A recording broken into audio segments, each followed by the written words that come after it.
Hello dear students, कैसे हो सब? So beta today we will discuss the next topic of electrochemistry, that is electrolytic cells and electrolysis or electrolysis आप जिसे बोल सकते हो। लास्ट वीडियो में हम लोगों ने इलेक्ट्रोकेमिस्ट्री के कुछ टॉपिक्स जैसे इलेक्ट्रोकेमिकल सेल्स के बारे में डिटेल स्टडी किया था और उससे रिलेटेड कुछ मैथमेटिकल फॉर्मुलेशंस जैसे नॉन्स इक्वेशन दैट इलेक्ट्रोकेमिकल सेल की वर्किंग से रिलेटेड कुछ mathematical formulations and relationships discuss किए थे। उसके बाद हम लोगों ने कंडक्टेंस टॉपिक डिस्कस किया था और उससे रिलेटेड कॉराचेस लॉ बाद में डिस्कस किया गया था लास्ट वीडियो में। सो टुडे बेटा we will discuss the topic electrolytic cells and electrolysis. So beta electrolytic cells are different than those of the electrochemical cells. Electrochemical cells are those devices in which the chemical change produce the electrical energy, that is so spontaneous redox reactions or spontaneous chemical change is used to produce electrical energy. But beta in case of electrolytic cells के case में हम लोग electrical energy को use करते हैं to bring about a chemical change. Is that clear beta? In electrolytic cells an external voltage is used to obtain or to bring about a chemical change. This is electrolytic cell. Is that clear beta? A simple electrolytic cell consists of two metal electrodes which are dipped in their respective electrolyte. Simple electrolytic cell में एक electrolytic solution होता है और दो metal electrodes होते हैं जिनमें से एक एनोड की तरह एक्ट करता है और दूसरा कैथोड की तरह एक्ट करता है। एक चीज का बेटा यहाँ पे ध्यान रखना है, जो इलेक्ट्रोलिटिक सेल होते हैं, इलेक्ट्रोलिटिक सेल्स में जो एनोड होता है वो पॉजिटिव टर्मिनल होता है और जो कैथोड होता है दैट इज नेगेटिव टर्मिनल होता है। ये चीज अच्छी तरह से नोटिस कर लेनी है, which is different than those of the electrochemical cells. Is that clear बेटा? इलेक्ट्रोलिटिक सेल में the anode is act as positive electrode and cathode is act as a negative electrode. Clear beta? It can be represented by simple diagram. You can observe these cells.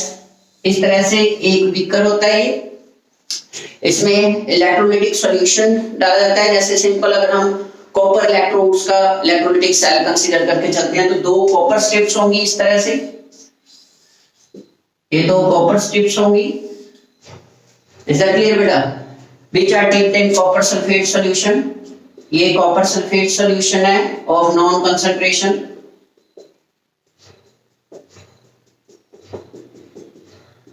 Clear?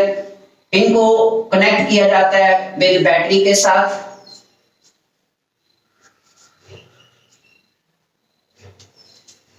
यहाँ पे battery लगी होती है, ये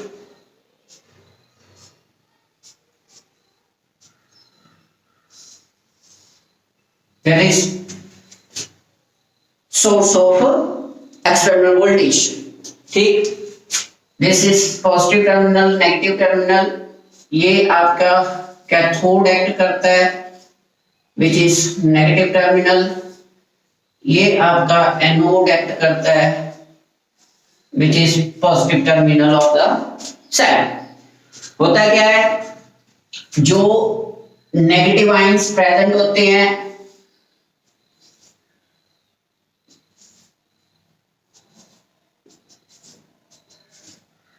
they starts moving towards the anodic compartment and positive ions, that is cations, starts moving towards the cathodic compartment। ये जो positively charge species है या आयंस जिनको कैटायंस बोलते हैं, ये एनोड कैथोड टर्मिनल के ऊपर जाकर न्यूट्रलाइज हो जाएंगे इस तरह से,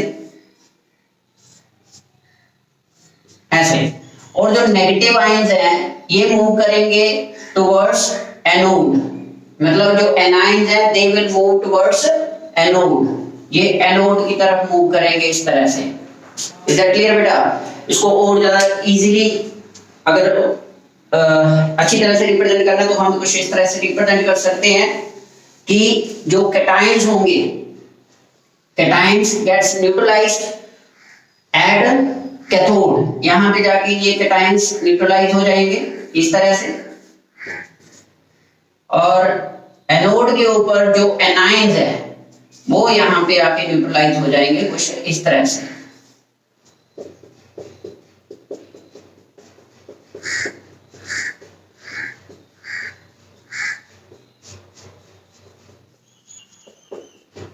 Is that clear beta? This is how an electrolytic cell works. जैसे ही सेल को कनेक्ट किया जाता है एक्सटर्नल सोर्स के साथ, ठीक, वहां पे ये रिएक्शन टेक्स प्लेस हो जाती है, इसको बोलते हैं माइग्रेशन ऑफ आयंस, ठीक है। Cations gets neutralized at cathode and anions gets neutralized at anode. Anode के ऊपर ऑक्सीडेशन हो जाती है और कैथोड के ऊपर रिडक्शन टेक्स प्लेस हो जाती है, ठीक बेटा। This is how electrolytic cell works. इस तरह से ये इलेक्ट्रोलाइटिक सेल वर्क करता है। यहां पे जाके क्या होगा, जो सल्फेट आयंस है, इस केस में ये नेगेटिव आयंस है, सल्फेट आयंस यहां पे ऑक्सीडाइज हो जाएंगे, ठीक है, और यहाँ पे जो कॉपर आयंस प्रेजेंट है वो रिड्यूस हो जाएंगे, कॉपर मेटल में कन्वर्ट हो जाएंगे। इज दैट क्लियर बेटा? This is the simplest representation of an electrolytic cell. Is that clear? Copper two positive ions इस तरह से रिड्यूस हो जाएंगे, it gets converted to copper solid, clear है। और यहाँ पे एनोडिक टर्मिनल के ऊपर जो एनाइन पार्ट है वो यहाँ पे आके ऑक्सीडाइज हो जाएगा कुछ इस तरह से, CO gives two CO2 positive aqueous plus 2 electrons. इस तरह से ये oxidation and reduction reactions takes place होती हैं। कहने का मतलब ये है कि जो आपकी कॉपर मेटल है वो कैथोड के ऊपर डिपॉजिट कर जाएगी, कैथोड के ऊपर डिपॉजिट कर जाएगी, और जो एनोडिक टर्मिनल के ऊपर प्रेजेंट है, एनोड टर्मिनल के ऊपर आपका कॉपर जो है वो कॉपर टू पॉजिटिव आयंस में कन्वर्ट हो जाएगा इस तरह से, ठीक। और ड्यूरिंग इलेक्ट्रोलिसिस में इस तरह से preferential absorption of ions takes place होती है। Positive and negative ions gets adsorbed on the respective electrodes. Is that clear beta? This is a theory of electrolysis, the preferential absorption of respective ions on the respective electrodes. Clear? So this is the simple electrolytic cell, and the process which undergoes in this cell is known as electrolysis or electrolysis. Simple जैसे for example water की electrolysis करते हैं हम, ठीक, इस तरह से। तो electrolysis में reactive electrodes भी कंसीडर करके चल सकते हैं और नॉन रिएक्टिव इलेक्ट्रोड्स भी, जैसे प्लैटिनम। लेकिन फर्क सिर्फ क्या होता है कि जो रिएक्टिव इलेक्ट्रोड्स होते हैं, द रिएक्टिव इलेक्ट्रोड्स, वो केमिकल चेंज में पार्टिसिपेट करते हैं, दे participate in the chemical reaction. Whereas जो आपके नॉन रिएक्टिव इलेक्ट्रोड्स जैसे प्लैटिनम वगैरह होते हैं, they do not participate in the chemical change, वो केमिकल चेंज में पार्टिसिपेट नहीं करते। They are just the source of migration of electron, या they are the just source of sink of electrons. Is that clear beta? This is how the electrolytic cell works. Is that clear? And the process of electrolysis. The process of electrolysis. The process of electrolysis is simply the passage of electric current through an electrolytic solution. ठीक है? In which the process of ionization takes place. Okay बेटा, ionization हो जाती है, discharging of the ions takes place on the respective electrodes, either cathode or anode. So this is about simply electrolytic cells and electrolysis. Is that clear बेटा? ये आपका simple सा topic है. Now the next one we have to discuss is quantitative aspects of electrolysis, process of electrolysis. Quantitative aspects, ये तो हो गया simple आपका, that is electrolytic cells क्या होते हैं और electrolysis क्या होती है. तो अब हम लोग जो डिस्कस करने जा रहे हैं that is quantitative aspects. Quantitative aspects means to say कि जब एक इलेक्ट्रोलाइटिक सेल में से मींस जब हम करंट पास आउट करवाते हैं किसी एक पर्टिकुलर सॉल्यूशन में से कंटेनिंग अ पर्टिकुलर इलेक्ट्रोलाइट, तो उसमें जो डिपॉजिशन ऑफ पर्टिकुलर मेटल और liberation of particular metal ions takes place होती है, वो कितनी होती है with respect to the current passes through the electrolytic solution. So this falls under the topic quantitative aspects of electrolysis. You can write quantitative aspects of electrolysis. Quantitative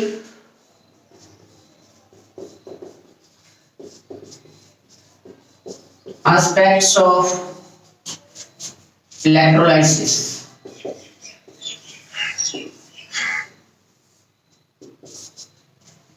quantitative aspects of electrolysis में बेटा हम लोग discuss करते हैं Fridays laws, क्योंकि जो theory of electrolysis थी उसके बारे में सबसे पहले जो क्वांटिटेटिव रिलेशनशिप प्रोवाइड करवाए गए थे, क्वांटिटेटिव एक्सप्लेनेशन जो दी गई थी that was by Michael Faraday. Faraday ने दो डिस्क्रिप्शंस दी थी which are known as two laws of Faraday, Faraday first law and Faraday's second law of electrolysis.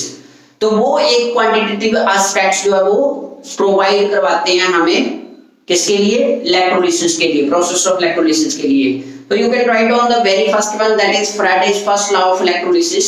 Faraday's first law of electrolysis. Faraday's first law. बड़ा simple सा law है बेटा, ये बड़ी सिंपल सी डिस्क्रिप्शन है इसमें. ये कहता है कि जो अमाउंट ऑफ मैटर लिबरेटेड और deposited on respective electrode that depends upon the quantity of current passing through the electrolytic solution. Means to say, you can write the amount of any substance deposited or liberated. The amount of any substance deposited or liberated is directly proportional to the quantity of electricity passed through the electrolytic solution. That is, you can say that W is equal to or W is directly proportional to charge. That is Q, the amount of charge passing through the electrolytic solution. The amount of substance liberated or deposited, W, and Q will be the charge that is passing through the electrolytic solution. So this is the Faraday's first law of electrolysis. Now you can also write it as W is equal to Z into Q, where the symbol Z is constant and is known as electrochemical equivalent. इसको बोला जाता है electrochemical equivalent. This is called electrochemical equivalent. Is that clear बेटा? ठीक है. Electrochemical equivalent जो होता है वो कांस्टेंट ऑफ प्रोपोर्शनैलिटी होता है. क्या होता है? Constant of proportionality. एंड जो क्यू है दैट इज चार्ज. चार्ज किसके इक्वल होता है? The amount of current passing through a particular given for passing current for a particular time interval, that is Q जो होता है it is equal to I into T charge. So ये from 1 and 2, इसको number 1 दे दो, इसको number 2 दे दो, you will get W is equal to Z into I into T, where T is the time for which the current is passed through the electrolytic solution. Is that clear बेटा? हो जाएगा. This is how we can calculate the amount of substance liberated or deposited at the particular electrode during the process of electrolysis. Clear बेटा? W is equal to Z into I into T, where Z is electrochemical equivalent, I is the current, that passes through the electrolytic solution and t given time, जितने time के लिए current को pass out करवाया गया. Now if 1 ampere of current I is equal to 1 ampere is passed through the electrolytic solution for 1 second. T is equal to, अगर 1 ampere current pass out करवाया जाता है किसी इलेक्ट्रोलाइटिक सॉल्यूशन में 1 second के लिए, in that case W will equal to Z. उस case में W क्या हो जाएगा? Z. यानी इलेक्ट्रोकेमिकल इक्विवेलेंट को आप किस तरह से डिफाइन कर सकते हो? कैसे करोगे? It is amount of substance liberated और deposited on respective electrode when 1 ampere of current is passes through a particular electrolytic solution for 1 second. That is known as equivalent, that is chemical equivalent. Is that clear, beta? This is how we can define the electrochemical equivalent of a substance. That is the mass. It is the mass of substance liberated or deposited. Mass of substance liberated or deposited when a current of 1 ampere is passed for 1 second. That is quantity of electricity equal to 1 coulomb is passed through electrolytic solution. At that time, the amount of substance liberated or deposited is given by electrochemical equivalent. Is that clear, beta? You can write the formulation as such. इस तरह से आप इसको लिख सकते हो. So this is the Faraday's first law of electrolysis. Similarly, Faraday's second law क्या बोलता है? According to Faraday's second law के accordingly,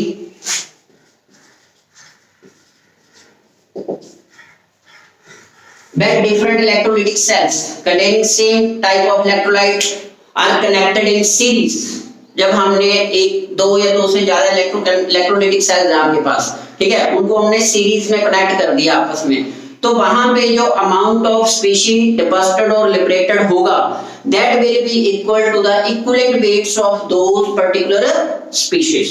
जो हमने जिस पर्टिकुलर स्पीशी के इलेक्ट्रोड्स लिए गए हैं उस पर्टिकुलर स्पीशी के इलेक्ट्रोड के इक्विवेलेंट वेट के इक्वल मास लिबरेट और डिपॉजिटेड करेगा during the process of electrolysis. लेकिन कब? When 2 or more than 2 electrolytic cells are connected in series and same amount of current is passes through them.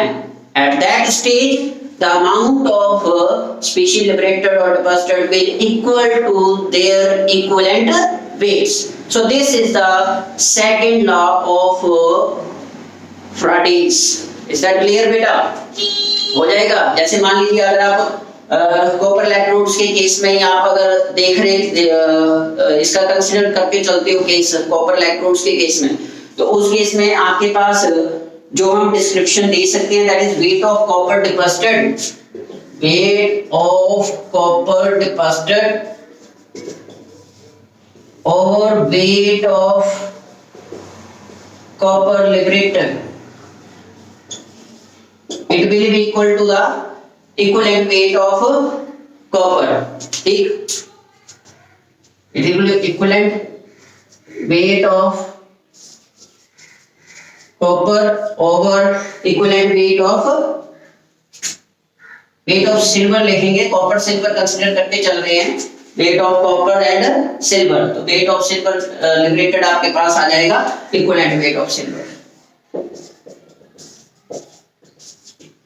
Is that clear बेटा? अगर हम copper silver electrode लेकर चलते हैं तो उस केस में weight of copper deposited, the ratio of weight of copper deposited to the ratio of weight of silver liberated will be equal to the equivalent weight or ratio of the equivalent weight of copper to that of the equivalent weight of silver. This is in accordance with the second law of Faraday's. Is that clear beta? This is how the Faraday explains the quantitative aspects of electrolysis. Is that clear? This is all about the electrolytic cell and process of electrolysis. Next video में हम लोग discuss करेंगे the products of electrolysis. Is that clear बेटा? The products of electrolysis, that is discharge theory of electrolysis के जो आगे application होती हैं वो हम लोग डिस्कस करेंगे. Clear? ठीक है बेटा, इसकी प्रैक्टिस कर लेना अच्छी तरह से। और इस नेक्स्ट वीडियो में मैं एक, जैसे कि लास्ट वीडियो में मैंने आपसे बोला था कि हम लोग 10 ईयर जो क्वेश्चन प्रीवियस 10 ईयर के क्वेश्चन इलेक्ट्रोकेमिस्ट्री के वो मैंने प्रोवाइड आपको करवाऊंगा। तो नेक्स्ट वीडियो में वो भी अपलोड कर दूंगा, वो आपने सॉल्व करते रहना है साइड बाय साइड जितनी भी न्यूमेरिकल प्रॉब्लम्स होती हैं। सिमिलरली फ्राइडेज लॉस की भी अपनी न्यूमेरिकल प्रॉब्लम्स है कुछ जो 2-2 और 1-1 मार्क में पेपर में आती होती हैं, तो वो भी आपने प्रैक्टिस करनी है। एक दो डिस्कस हम यहाँ पे कर लेंगे, वीडियो लेक्चरिंग में कर लेंगे, बाकी आपने खुद कर लेने हैं। ठीक है बेटा, ओके, थैंक यू।